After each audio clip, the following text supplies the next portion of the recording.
remarks made toward Latinos and Puerto Ricans by comedian Tony Hinchcliffe at Trump's Madison Square Garden rally. Now, the organization American Bridge 21st Century has launched a six-figure ad campaign focusing on Puerto Rican voters in the blue wall swing states of Wisconsin, Michigan, and Pennsylvania. And joining us now, senior advisor for that organization, James Carville. He's also co-host of the Politics War Room podcast. Also with us, the group's co-founder, Bradley Baychuk. Joe, you have the first question. Hey, James, you probably heard our conversation talking about the false sort of the sticking their chest out on the Trump campaign. We've been talking about how we think it's a tie. I'm curious, how are you looking at this race with about 5 days to go? Well, both Brett and I, degenerate gamblers, said I would say take Harris over 270 electoral votes. Let these fools in these crypto markets do something. Let them drive the betting line into a favorable place and then take advantage of it. That's what I would do. I think she's going to win. And why do you think she's going to win? He's got more money, got more energy, has a more united party, has better surrogates, and he's stone-ass nuts. Okay, when you start talking about lining up a political opponent with 9 people in a firing squad, and then you have the Washington Post and the Los Angeles Times says, "Ooh, I don't want to get involved in this. This is dirty politics." I mean, Joe, it's unbelievable. Come on, you and I have been around the world once, in Arkansas twice. We've never seen anything like this. Yeah, you know, James, you and I, we were on opposite sides a lot of our political career. We certainly in the 90s, the 2000s. I remember, several times, Bill Clinton, you could impeach him on a Tuesday, and on Wednesday, he'd invite you over and be talking about what bill we needed to pass the next day. I had one law partner who saw Bill Clinton sign something for me after we had done long-term care and said, "Dear Joe, thanks for everything." And my partner said, "Thanks for everything? What? You impeached him? What are you?" But that was a different time when Democrats and Republicans fought like hell, but they worked together for the betterment of America. And yet, on our screen right now, I'm showing you Donald Trump. This isn't even a Democratic-Republican battle. This is Donald Trump talking about executing one of the most conservative Republicans in Congress over the past decade. Well, I can't wait to watch the cameras chase Lindsey Graham around the mall, see how fast he's going to run to get away from him. Yeah, well, I think there are going to be a lot of people that, again, will say, "Oh, I didn't hear it. I didn't hear it. He didn't say it. Oh, well, he didn't mean it."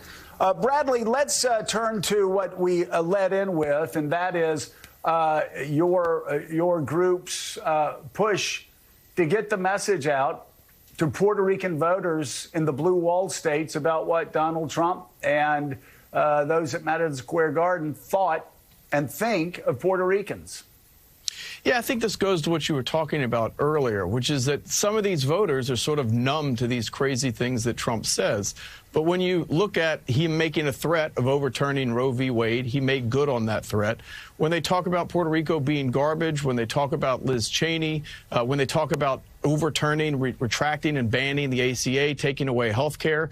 I mean, these are all issues. When they talk about whether women not like it or not, they're straight from the horse's mouth. There's still 3 to 4% of swing voters in these states that are persuadable, and we're reaching them straight in their inboxes, in their texts. They're over-indexed online. And I think this is what it really comes down to. You have to let them see Trump in his own words, let them see the threat.